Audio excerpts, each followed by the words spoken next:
Your data by itself, in a vacuum, won't tell you if you're winning on social, but benchmarks will. Benchmarking is comparing your social performance to industry standards. This helps you know how your channels are actually doing by giving your data context. Hi, I'm Carly. If you've been benchmarking for a while, keep watching for fresh data you can use today.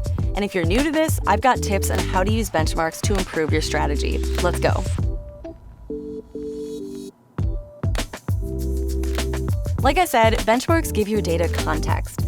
An engagement rate of 3% looks solid by itself, but if your competitors are at 5%, you're falling behind. And just like social, benchmarks are always changing, but some are tied to bigger industry trends that are here to stay. At Sprout, besides helping thousands of brands manage social, we're always doing research to help you make better decisions about your social strategy. So I'm going to share some of my favorite stats from our reports. You know you're in marketing when you have favorite stats. First, let's talk about video. Our recent content benchmarks report found that 66% of consumers think short-form video is the most engaging content. Look at TikTok, look at Reels and YouTube Shorts. This isn't a trend anymore. This is the future of social media. On the creator front, our creator economy survey found that marketers mostly use creators for educational, unboxing, testimonial, and giveaway content. So these would be great to use in your partnerships. And back to our benchmarks report, publishing frequency is another big one. People have feelings about it. 74% of consumers think brands should post once or twice a day. But this will depend on your industry.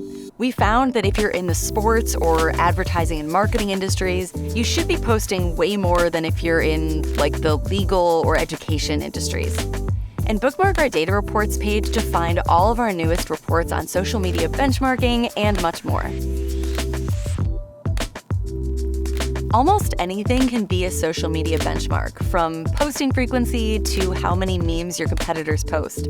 A good starting point for your analysis is identifying your who, why, and what. First, who are you benchmarking against? Typically, you'll use your competitors, industry, and even yourself, your past social performance. And why are you benchmarking? To see the competitive landscape, to define better goals, to improve content by looking at what others are doing? Finally, what channels will you look at and what metrics and KPIs matter to you?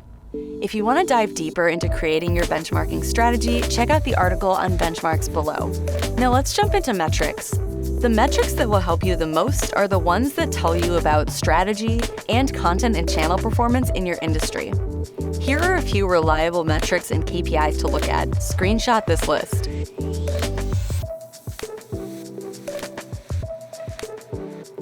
To find these metrics, you can scroll through literally hundreds of competitor posts, but save yourself, use a tool instead. Sprout's reports automatically calculate all the metrics I mentioned and more for your competitors, industry, and for your channels. Think competitor top posts, engagement rates, and whether they post more videos or photos.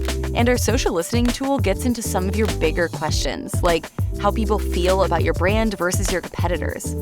Make benchmarking quarterly or yearly faster and easier. Try Sprout Social free for 30 days and reach out to us about our social listening tool.